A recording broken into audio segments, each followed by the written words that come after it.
Coming up next on Get Used to It, we're going to talk to our favorite journalist, member of the LA Press Club, Karen Ocamb. Don't miss it.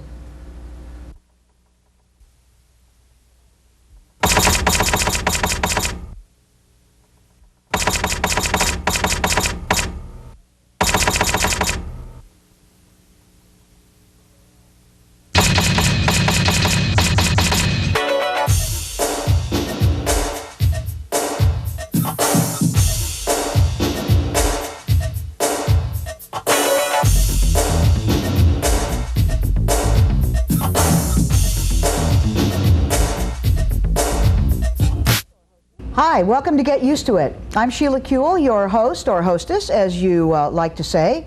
And today we have one in our Sometimes series of Voices of Our Lives, I think we call it. Today our guest is Karen Ocamb, who for almost 20 years has been a freelance journalist and independent producer. Much of her work has related to issues and people of interest in the gay, lesbian, bisexual, transgender community. She is currently on the board of the Los Angeles Press Club. Her interests and her writings, of course, go way beyond our community, but you can't go to an event in Los Angeles and a number of other cities without running into Karen Ocamb with that ubiquitous little pad on which she takes note after note, and you think later, oh my God, what did I say? Welcome, Karen. Thank you very much. Very happy to have you here. Thank you for having me. I appreciate it. I love your show. Well, thank you. Actually, we don't usually get you on the other side of an interview. I know, no pad and pen. I'm very grateful that you agreed to this, because I know you're not only one of the most highly ethical journalists I know, which means you're very careful about mixing sort of your work and your own kind of opinions, but also a private person in many ways. And so I really appreciate this. Thank you very much. But inquiring minds want to know about Karen Ocamb, and so maybe chronological, since I'm not as inventive as you, might help the viewers know kind of who you are. Tell me a little bit about your family and where you grew up. Well, actually I have a very interesting historical perspective. My father was the 12th or 13th, I don't even know, child in a very, very poor Junction City, Kansas farming family, and he had an inquiring mind, and he really wanted to be a journalist, ironically. So he wound up on the Kansas City Star, and he moonlighted as a big band leader. So I love all those big band, Glenn Miller, etc. And he could see that World War II was coming long before anybody else. And so he became one of the first Americans in the Royal Air Force, the RAF. And he flew over to England, and he was assigned to Egypt, where Rommel the Desert Fox, the very famous Nazi general, was creating havoc. That's where he met my mother, her father was the Dutch ambassador to Egypt, and her mother was French, and she had a little brother. And when her father died, when the ambassador died, her mother spent all the money, which meant that my mother had to go to work, and she wound up in British intelligence. Wow. So that's how the two of them met, was, essentially they couldn't tell each other what they were doing, but they could tell by their dog tags that they were both in intelligence, fighting Rommel the Desert Fox. And after the war, she was smuggled over to this country, as a matter of fact, and they wound up marrying at a little church around the corner in New York City. He was assigned, my father was assigned to the Pentagon for a while, and then he decided that instead of pursuing journalism, maybe in the blood, he wanted to pursue a career in the military. So he went down to Montgomery, Alabama, Maxwell Air Force Base, for the Air War College. And that's where I was born, Maxwell Air Force Base, Montgomery, Alabama. I only lived there 5 months, and he was reassigned to the Pentagon. And after that, I was essentially an Air Force brat. We lived 2 years here, 2 years there, and it was actually kind of difficult, because I was always the new kid on the block. Never really had, I didn't really have any connection with my family either, because my father was always gone, and my mother didn't like me very much, because she was European. I was supposed to be a boy. The firstborn is always supposed to be a boy. Of course. So she actually risked her life to have my brother 4 years later.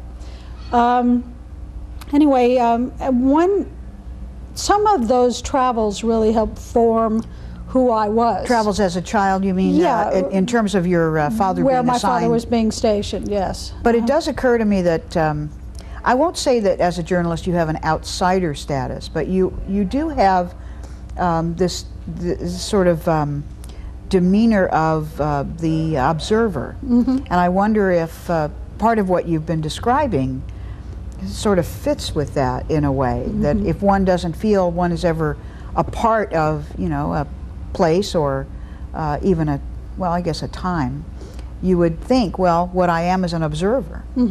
Well, that's very, you know, astute of you, actually, because part of what my survival skills were about, my internal survival skills, was looking at what was expected of me and becoming that on the outside. On the inside, I was very shy, actually, and very frightened.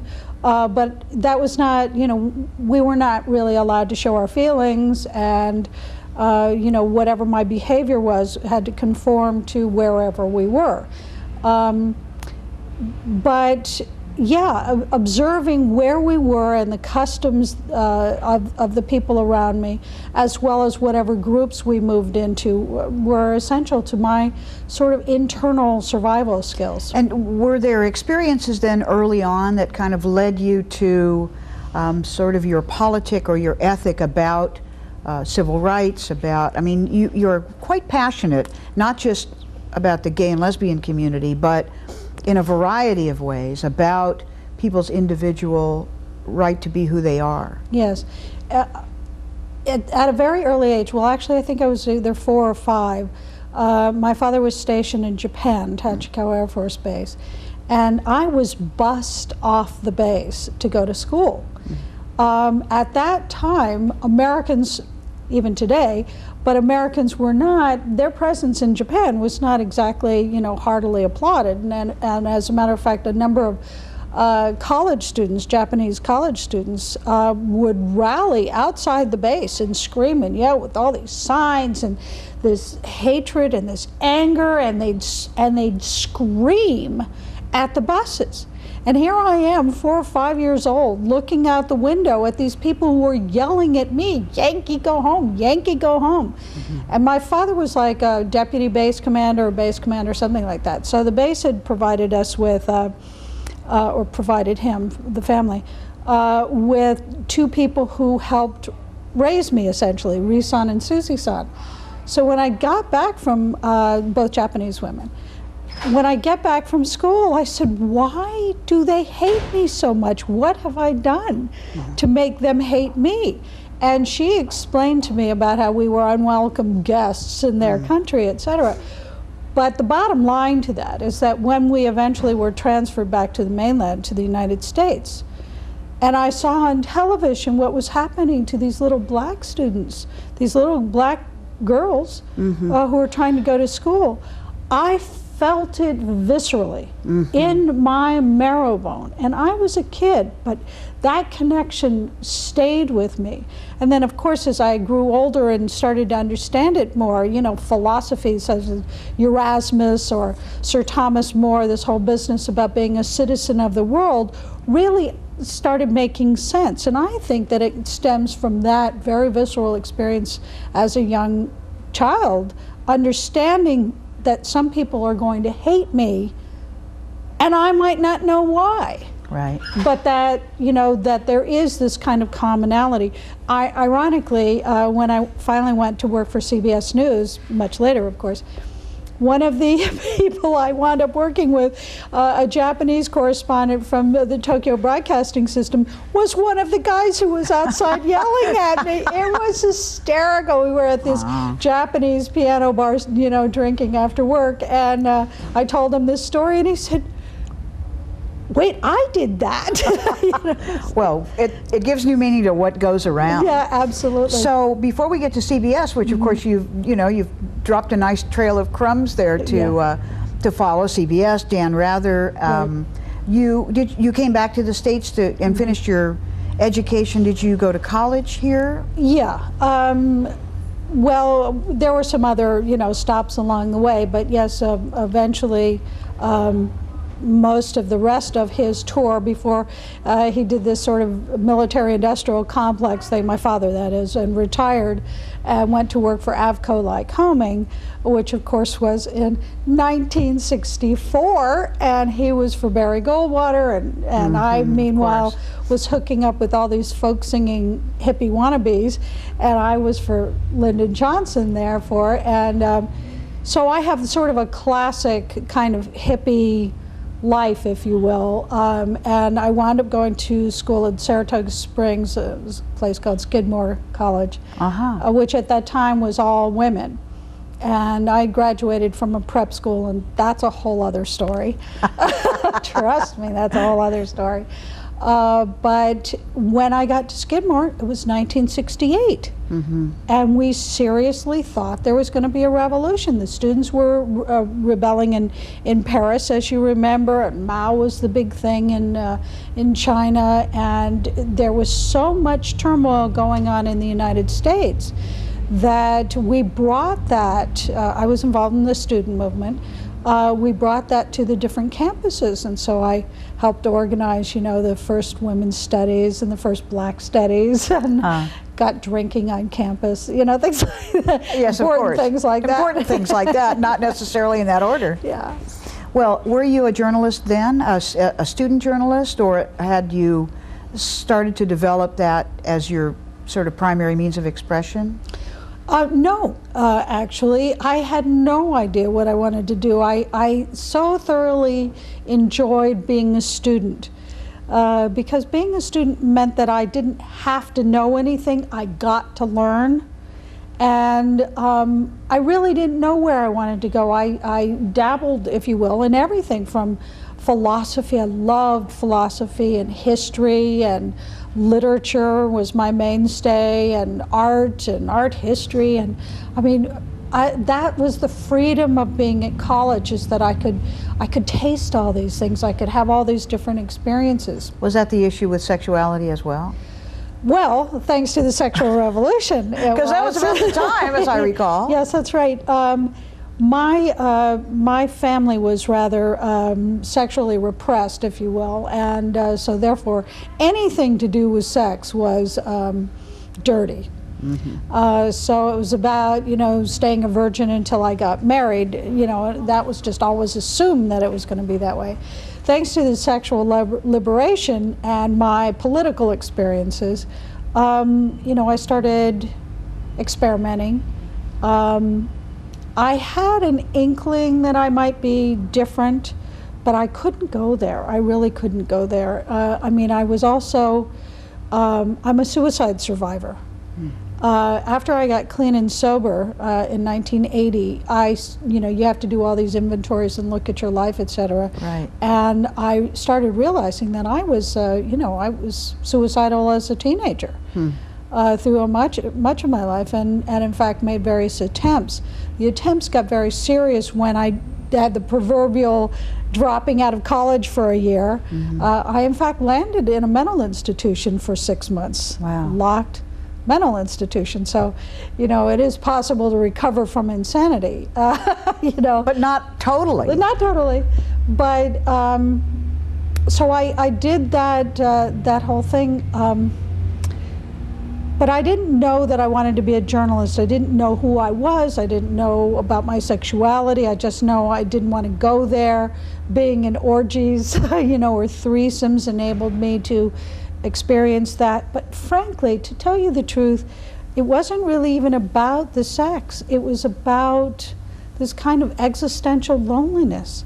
Sometimes, given where I came from my family, the sex was difficult because it felt dirty, and I just it was something to endure to get to the other side of it, which was the hug. I just wanted to be held. And that's the bottom line there. So was the again, the trail of crumbs, and I would feel like I hadn't learned anything from you if I didn't follow up, obviously, on the things. But Do you want to expand a little bit on the issue of the mental health? Part of it had to do with, I think now, and again, a lot of this is on reflection, I didn't know it at the time. Part of it had to do with the fact that I just felt it was so hard living in a cruel world. Mm-hmm. And everywhere I turned, there was cruelty. And plus, coming from having traveled around in this family that appeared to be a family to everybody else, but to me wasn't. Mm-hmm. I had nobody to talk to. And you know how rough it is being a new kid all the time. Sure. You're always having to adapt. So I'm not kidding when I talk about this existential isolation and alienation and loneliness. And plus, what I also discovered when I became clean and sober, I was an alcoholic waiting to happen. Mm-hmm. So there was that kind of loneliness. But I was ashamed of being lonely because, again, to the outside world, I appeared to be very popular, Mm-hmm. Mm-hmm. which was a cover and something I couldn't believe in. So that shame, the shame of the loneliness, the shame of suspecting I was a lesbian, suspecting I was gay, and not knowing that, and not wanting to go there, and therefore rather, choosing to kill myself Mm-hmm. in order to kill the pain, Sure. because I didn't know who the self was that I was trying to kill. Right. That's what sometimes led me into a lot of trouble. I mean, I was raped several times. I was actually even kidnapped in the streets of New York. I have an interesting story. You certainly do. I can hardly wait to read the book. Yeah, I was the 13th witch in a witch's coven. I lived on a Maoist collective for a while. It was, at the time, it was called an identity crisis. And I had one after another. Just as soon as I discovered an identity, I sort of took it to myself and found what served me and then what didn't, and discarded it and tried to find something else. I think that at the core of me was this sense of wanting to be of service, though, in some way, shape, or form, because even as a kid, when we traveled around, I was always deposited in some Sunday school class. Mm-hmm. So if I had anybody to carry around with me as a friend, it was, the sense of Jesus and being of service, that Mm-hmm. kind of thing. Mm-hmm. But then as the war happened, as my friends started dying, as this loneliness and alienation took over, religion no longer served me.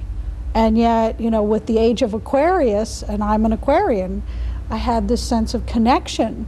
And then when I started dropping acid and doing dope and all that, I felt connected to something larger, the universe in some way, shape, or form. I'd hug trees and they'd hug me back, things like that. So there was this common ground, this commonality, and there's always this sense of wanting to share or to serve in some way. And that's really, continues with me today. Well, you have a very interesting eye on the world, and a very, very interesting and different voice. A fearless voice, but also a respectful voice.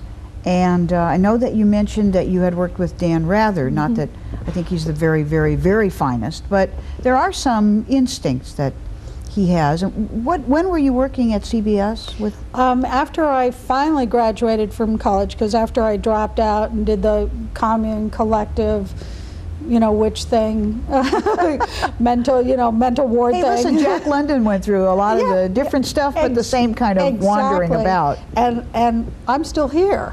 That's true. And I bring it all with me. Right. And I finally graduated in 1973, and then actually my mother wanted me to go into sports. She was a real estate broker in Westport, Connecticut, so she knew Brent Musburger and all these people, and she wanted me to become the first sports producer at CBS Sports. And I thought, I love sports, but I don't, what do they have to say? I mean, what am I going to ask them about? I don't care what they think, you know. I shouldn't say that, but, you know, that was my You're attitude. only reflecting your old self there. Yeah, okay. Yeah. So what wound up happening was that I got a job on the assignment desk as a desk assistant, which is the equivalent of like a copy boy at a newspaper, and it was 1973. Uh-huh. It was Nixon had just stopped the draft, but had done the Cambodian Christmas bombing. Watergate was starting to unravel.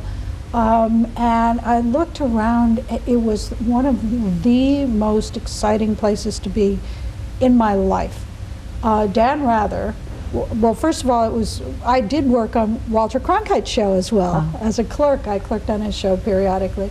And he had been at UPI in Kansas and knew my father from the Kansas City Star, which was so there was a connection that was developed there. I wound up working on Dan Rather's weekend news show, and he was the White House correspondent during this time, during Watergate. Right.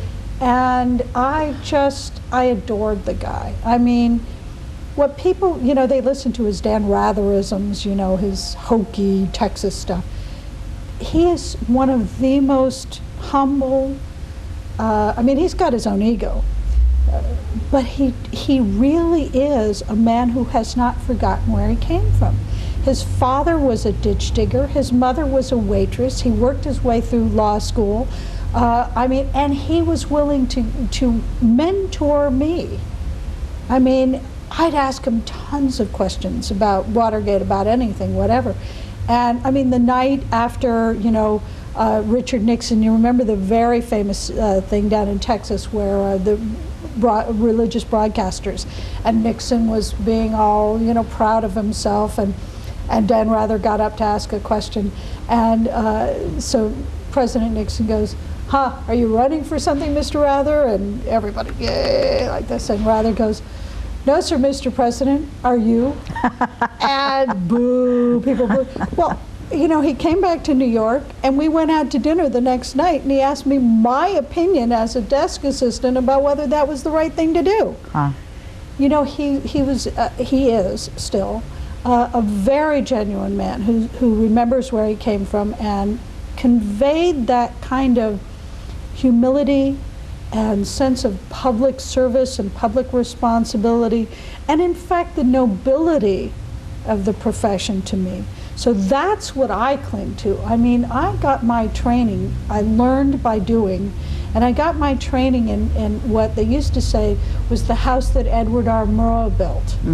So it wasn't about journalists trying to be stars, such as it is today, I think, too much, or where journalists overwhelmed the story.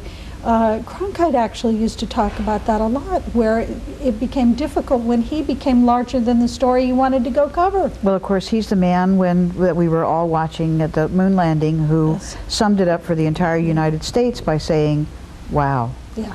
And I mean, that really... And JFK's death as well. I mean, it illustrates it very well. Well, it's interesting to me, Karen, most of us, many of us watching, know your byline probably primarily in terms of the work you've done in publications, though they cover broader issues, but associated with gay and lesbian community, and I mean that in the largest sense, national and international issues. Where's the through line between the woman who thought she might be a lesbian but didn't want to go there, unquote, and the developing journalist, and the woman that you've become in terms of the areas, and I don't want to prescribe them because they're larger than that, but let's say areas primarily for our community that have sort of fascinated and challenged you over a number of years? Well, what happened was that in 1983, first of all, I got sober. CBS got me sober, very important point, in 1980 on the Employee Assistance Program. And unfortunately, so many of them are, so many corporations are now ending those programs. Saved my life. But in 1983, I turned 33 years old, and I once again, even though clean and sober, I had suicidal thoughts. And I'm going, you know, who am I? What am I doing? Do I want to pursue this? Because if I had stayed at CBS, I would be working on Rather's show right now. I mean, Jesus didn't live beyond that. Yeah, well, that was the thing. It was 33. How did I guess? Get crucified or get off the cross. You know, that's what it came to. Huh. And I had this sort of like little mini revelation. I went away to write a book, actually, and I stood atop sort of a very Virginia Woolf thing. I stood on top of this, I went down to Ocean City, Maryland, and I walked along the beach, and I found this thing, you know, that stops the waves. I've forgotten what it's called. But anyway, I stood atop this brick divider, and the waves were crashing and all this, and I thought, oh, this is terrific. I can just dive off into the waves, and it's dark and nobody would know, and the waves would crash my body and I'd be an anonymous death, and on and on and on. And then I said, thank you, God. And then I went, what did you just say? Thank you, God. You don't believe in God anymore. And then I realized that my will to live was stronger than my desire to die. And then I had to take a look at the whole scope of my life, and I saw where I would go, which I knew I'd wind up on Rather's evening news show at some point as a producer. I could see my life.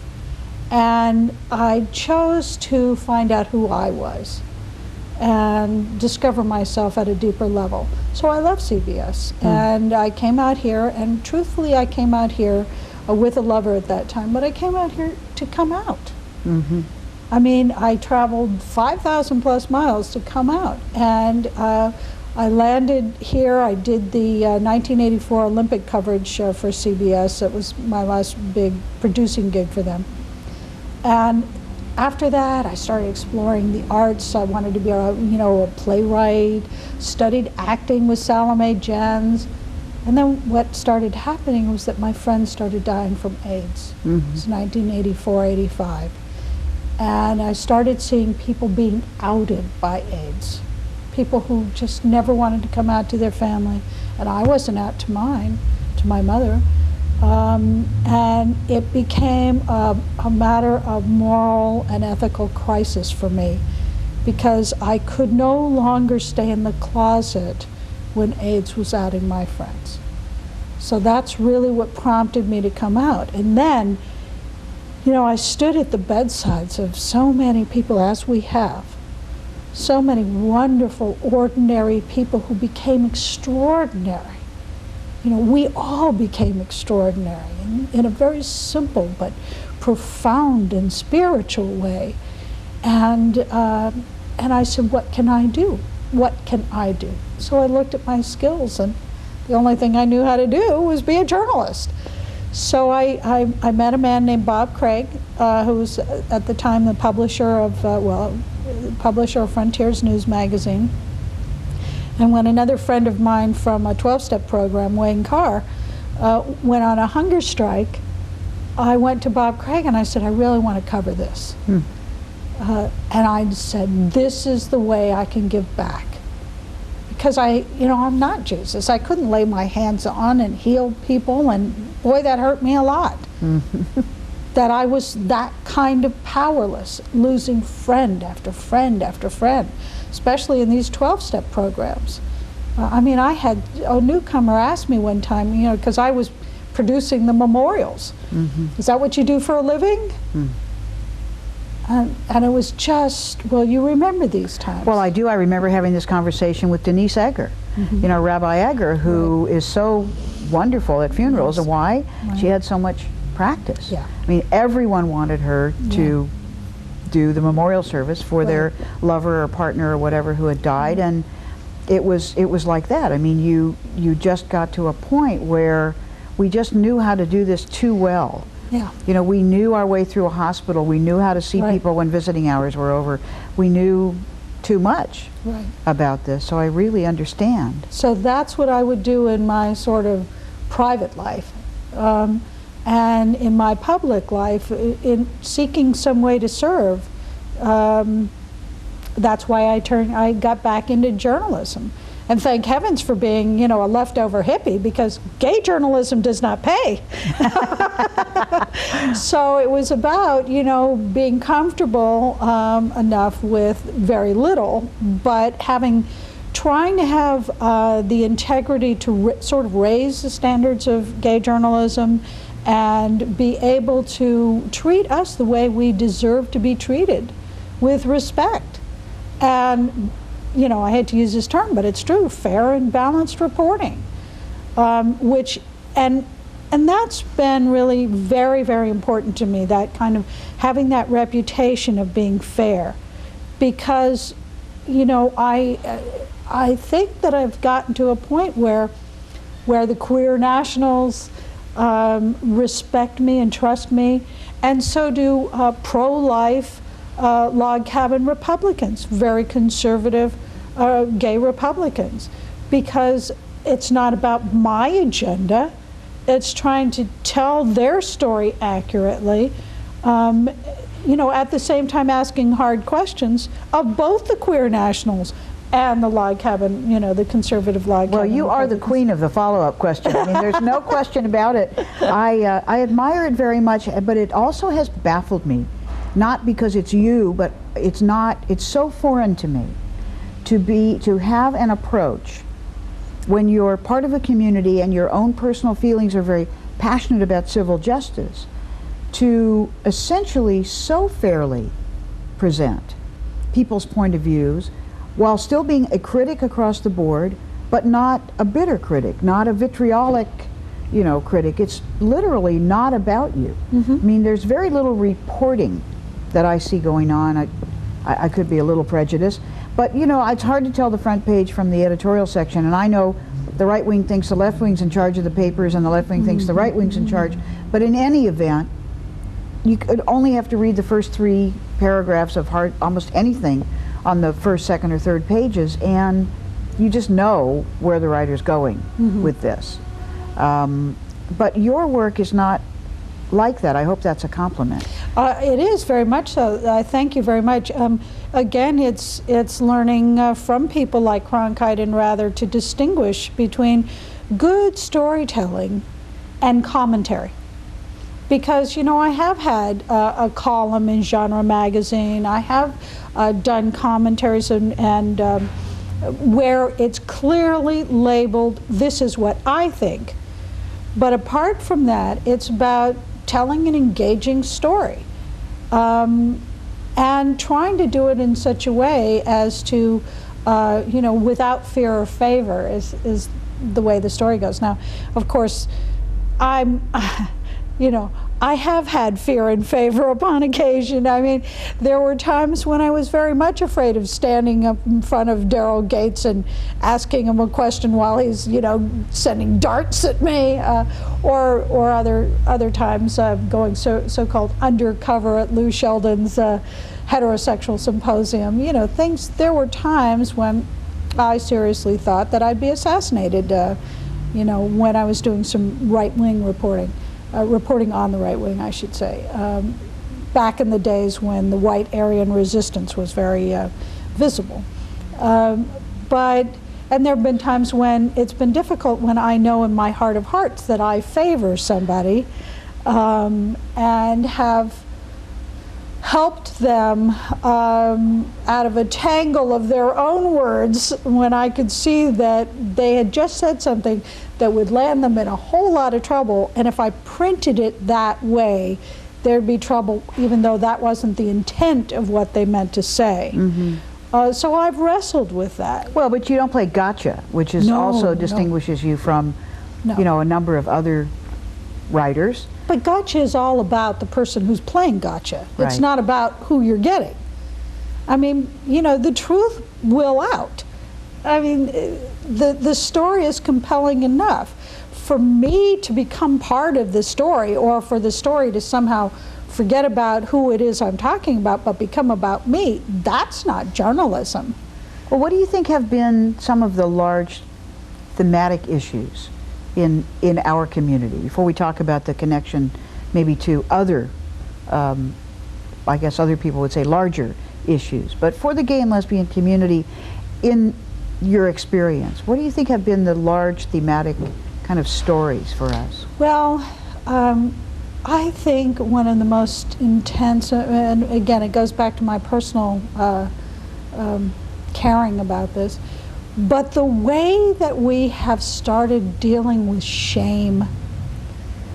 Because, you know, for so long, until ACT UP, until we had enough deaths, you know, until we said enough is enough and we had to take care of our own shame, we bought into that shame. And how we've taken that and turned that around, I'm sorry, is very, very moving to me. Mm-hmm. And I feel very privileged to have been able to tell not only that story in a large thematic way, but, you know, the individual stories of people who otherwise would never have made the front page. The story behind Rob Roberts, you know, or Wayne Carr, or Corey Roberts, or Connie Norman, who I know you know so well. Mm-hmm. I have just had the privilege of encountering and getting to report on and tell the stories of so many extraordinary people who are ordinary, but have said, you know, I'm standing up to this. And this is standing up not just for myself, but for my people. Well, it is the greatest value. You know, in some instances, I'm not a big fan of the First Amendment. When we were doing sexual harassment work, for instance, and everyone just said, well, it's just speech, and it's complimentary speech, and it took us years to explain it was demeaning in its usage, and it was just speech. That speech is powerful, that words are very powerful, but the ability to tell the stories of the disfavored, as you have and others have, the individual stories, not just sort of the issue stories, has been enormously important, I think, not only to us because we get to read about it, but to other people who say, I never met one, or I can't understand them. Because you can read in private. No one has to know you're reading this thing. And I think that the power of that has been extraordinary. You talk about Connie Norman, the sort of the issue that we deal with in our community now is our relationship to transgender folks. You know, how are we going to relate? Because many gay people don't see the connection. You know, they're not gay. They've changed their gender. We didn't change our gender. We're all about, you know, orientation or preference or whatever. And to make the connection that it's all about gender roles and, you know, rigidity of stereotype. And that so much shame comes out of that. But it goes beyond that. Do you remember, or deeper in a way, do you remember that movie In and Out? Sure.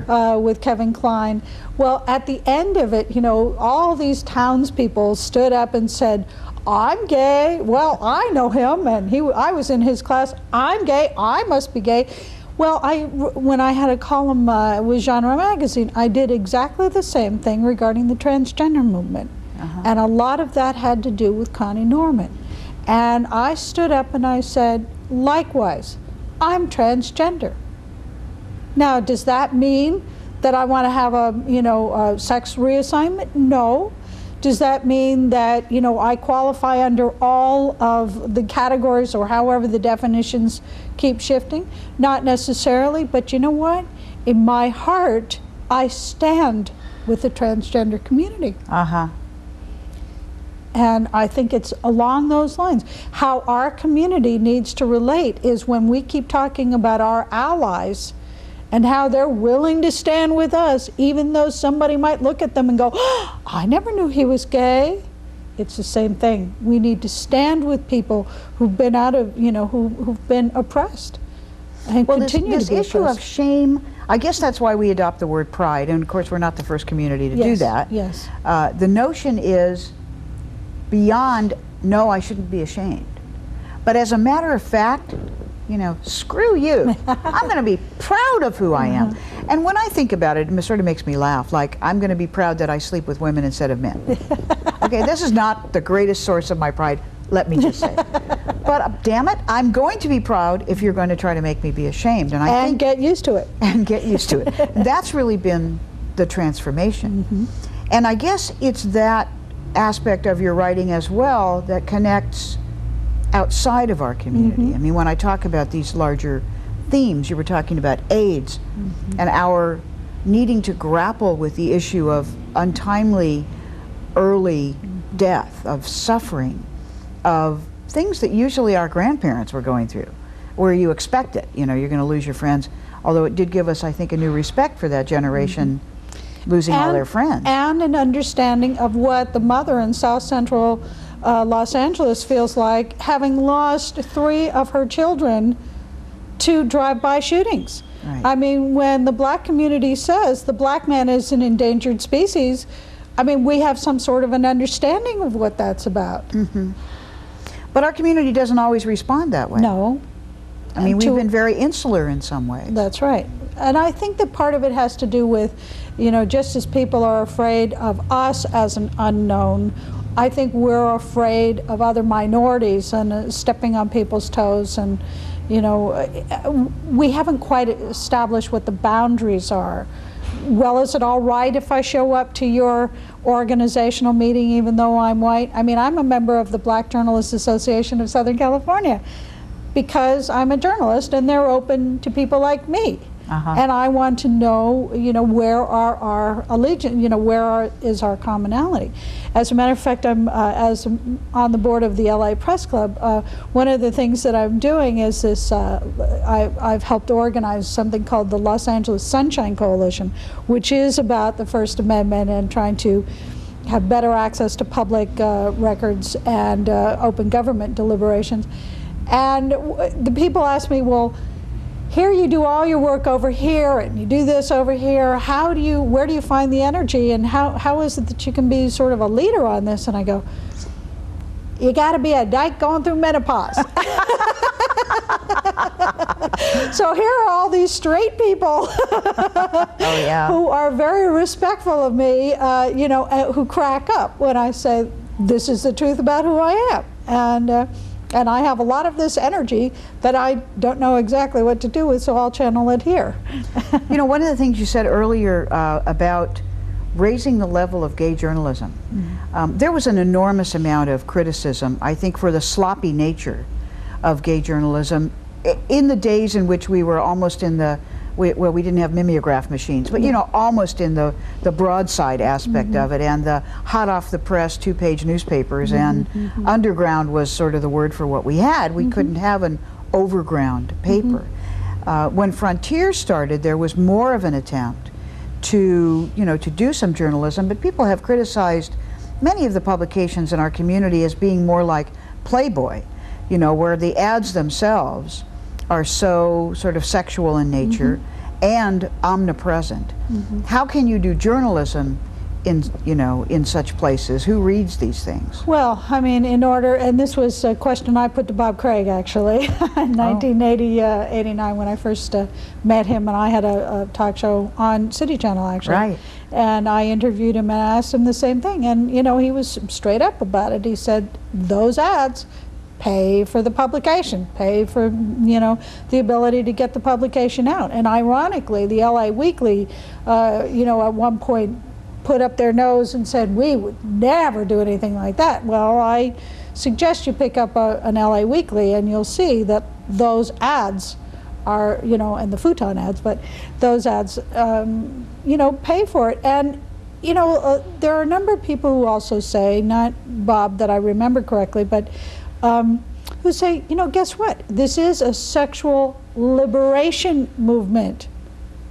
So again, it goes back to the shame in a way. If people want to say, you know, I have this hunky body, you know, you interested, why should we be disturbed by that? And people, you know, have different responses to that. I'm not crazy about the way some of the ads are displayed, but nonetheless, I don't have free speech. I don't have to take a look at it. I can turn the page. So do you feel that your work has been taken as seriously in this context as it might have been? No, but I don't think that my work has been taken seriously because I'm identified as a gay journalist. very interesting to be on the press club board. I've had to prove myself over and over again to a number of the straight journalists who, by the way, some of whom are liberal, who look at me as a gay activist. And I say, I'm a journalist. Why do you keep saying I'm a gay activist? Well, because once I write for gay publications, that automatically makes me an activist. And I say, an activist for what? For equality?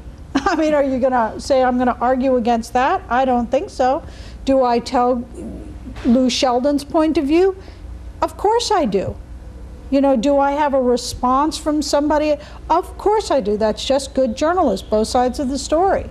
But they also get you in a kind of a trap by maintaining a fiction about the lack of bias in the non-gay press, or what they call mainstream, by saying that you can't have in minority journalism a lack of bias, because clearly you must be for something. You're a minority in the minority place, without any recognition that their own bias in the mainstream press means that we don't get a voice anywhere except in our own publications. That's why there at first. That's exactly right. And that's why there are what the White House calls specialty publications. Because if we weren't doing it, who would? Right. Now, luckily, more and more gay journalists are coming out at their papers, the New York Times, the Wall Street journalists, you know, in the newsrooms, albeit not necessarily on air yet, which is a shame, because I think that if more people could look at somebody on air and say, oh, that person's gay, you know, I think that had that been so during the AIDS crisis, you know, I don't know that we would have lost as many people. I think that, you know, there's a more association with the Legionnaire than there were with gay people. But it's a trap. And I'm sure that I have not been accepted for a number of pitches I've made to so-called mainstream journalism, because I'm coming at it with a gay angle to a story that, you know, just doesn't suit them in some way. Now, you also indicated earlier you were an independent producer. Talk a little bit about that. Well, my background is as a broadcast journalist, Right. And I actually even write with a visual eye sometimes. Part of my thing has been to try to recreate an environment so that the homebound person with AIDS can have the story read to them and visualize it in their mind and feel like you are there, you know, that kind of journalism. But I love video, I love television. I've had my own show on the Adelphia cable. It was called Vantage Point. It was featured women journalists and the stories we covered. And I like to do that. I like to shoot, I like to edit, I like to produce. I'm producing stuff for the LA Press Club all the time, little video things that wind up on Adelphia. So I keep my dabble in that. So Karen, there's only, believe it or not, a few minutes remaining. I mean, the time goes really fast when you're having a good time, and I have. So just one, I think, last question. There are a number of people watching the show that I think probably at this moment are saying to themselves, you know, when I was younger I used to write stuff and I always thought I would be a writer. What advice would you give those people saying, you know, maybe she could do that, but I could never do that, in terms of how both they might do it or not, and what place the way they act and the way their sort of reputation plays in how they approach their work? Well, the first thing I would say is learn by doing. Practice, practice, practice these principles in all our affairs. Go out and look, observe, you know, and write down what you see and how you feel about what you see, and then start little. You know, start at a local paper, say, oh, did you know that this event is going on? I'd love to try to cover it for you. Try to develop reputations from, with editors as being teachable. One of the greatest things about journalism for me is that I get to be a perpetual student. Mm-hmm. It helps when I know something going into an event or a situation, but even if I don't, you listen, you observe, you take in, and then you ask questions. What greater profession could there be as far as that is concerned? I wish I could do this for another hour. This is absolutely fascinating. Thanks, and Sheila. I really thank you for being my guest. It's, as I indicated at the beginning, I know you've been a private person and you're always the person asking the questions and making the notes, and it was very good of you to do this today. And for those of you who've been watching, I hope that you will take a spin at putting some words together, looking at both sides of the angles, and get used to it.